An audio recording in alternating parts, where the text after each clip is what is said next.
Good morning, friends. Welcome to Wake Up in the Word for a Wednesday. Hey, thanks for joining me today. Grab a good cup of coffee, or maybe you're getting a cup of iced tea this morning, and join me in John chapter 17.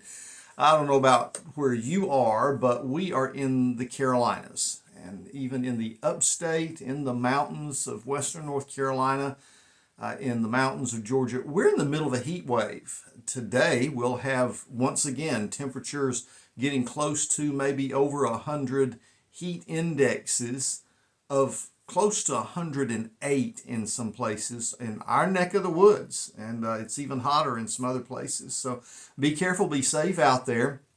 If you're going to spend a lot of time in the sun, you better rotate in and out, get hydrated, and take care of yourself during these difficult times. So, hey, enduring with everyone the continued heat wave that's going on in this part of the country.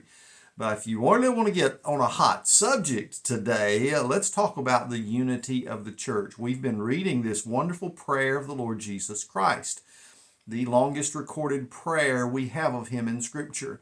It's just before his arrest that he's praying this prayer.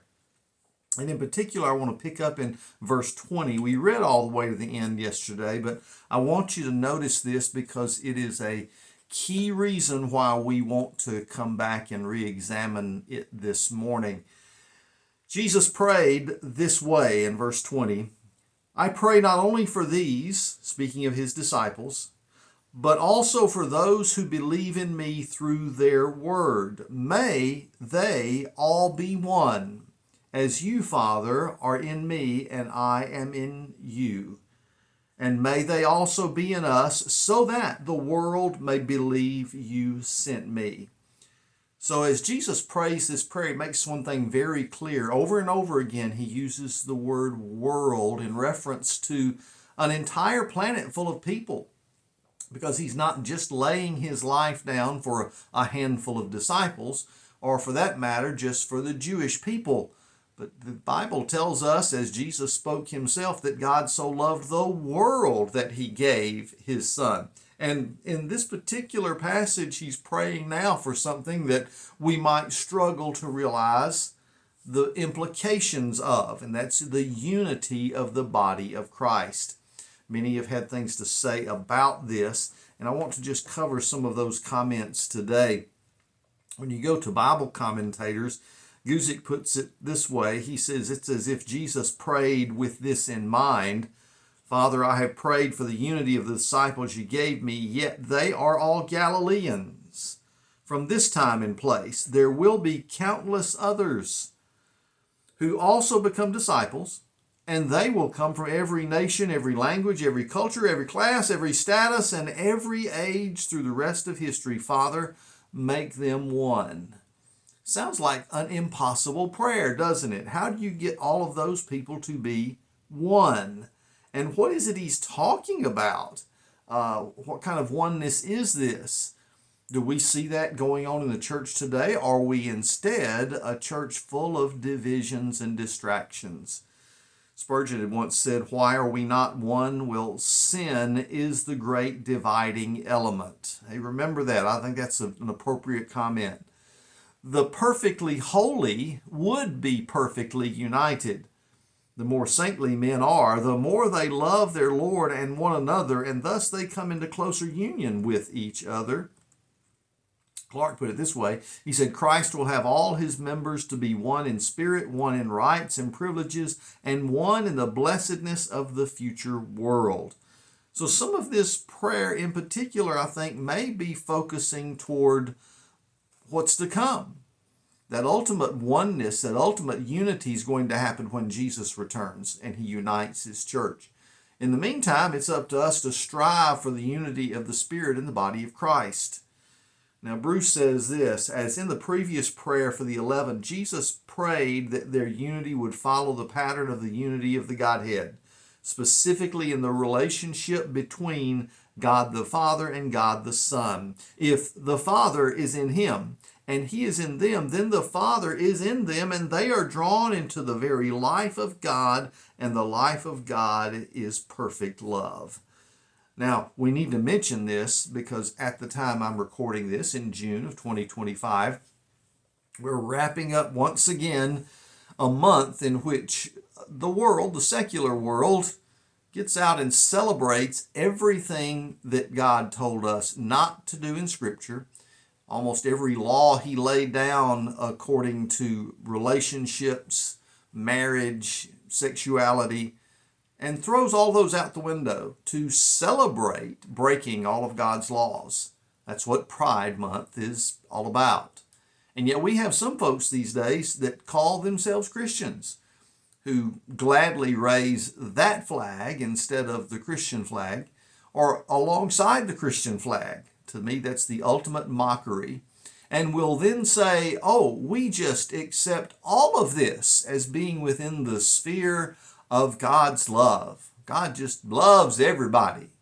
My friends, Jesus made it very clear. He said this multiple times to his disciples, if you love me, keep my commands.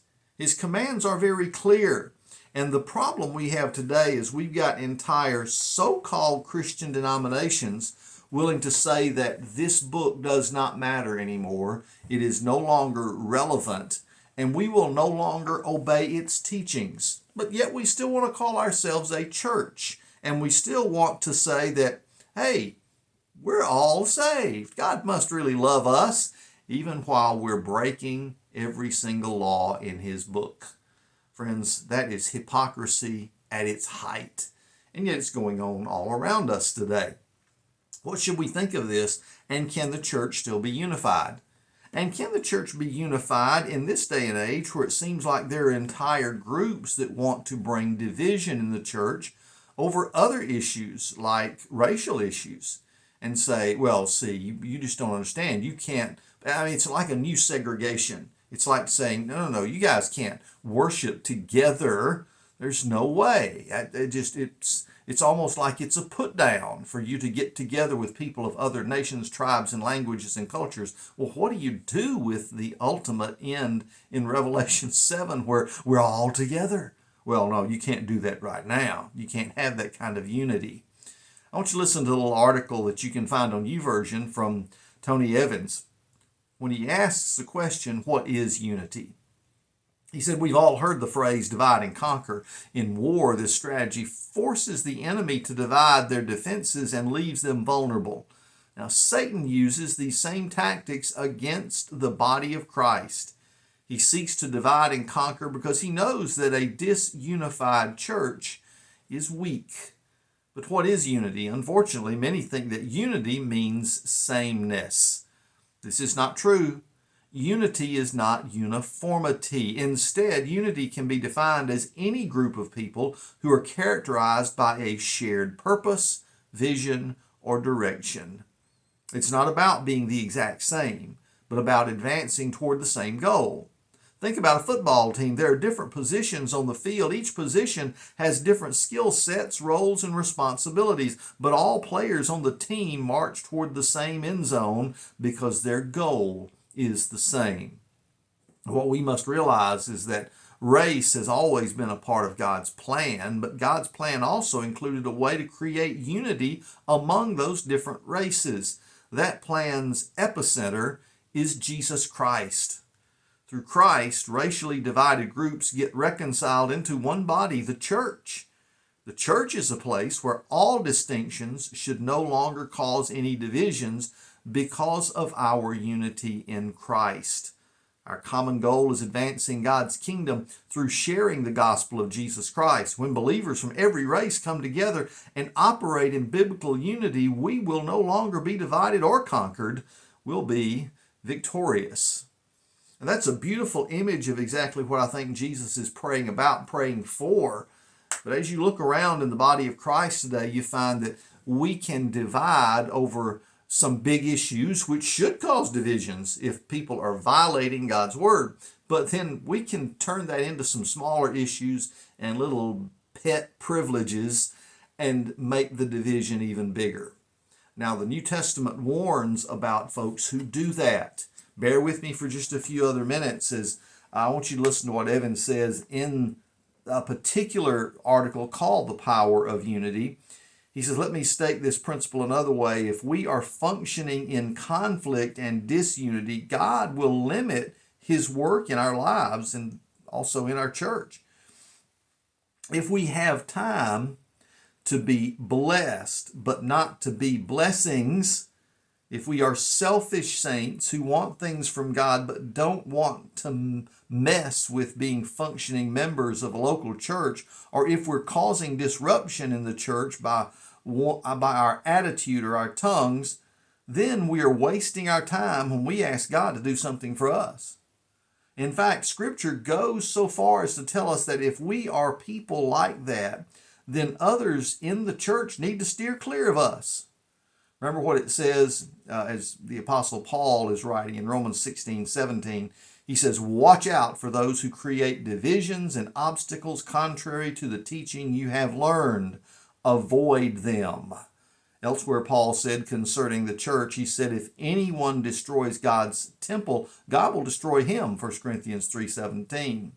And among those things God hates is, from Proverbs 6, one who stirs up trouble among brothers. Folks, this is not a small issue because God responds to his people's unity or the lack thereof. Friends, I want to challenge you today to take the word he's given us. Do as Jesus said, if you love me, keep my commands, and preach this good news of the gospel, showing that we can gather around his word, try to obey it, try to lift it up, and then expect God to bless every church that follows the pattern. Well, that's enough for today. You have a great day in the Lord. I'll see you again right here tomorrow when we wake up in his word.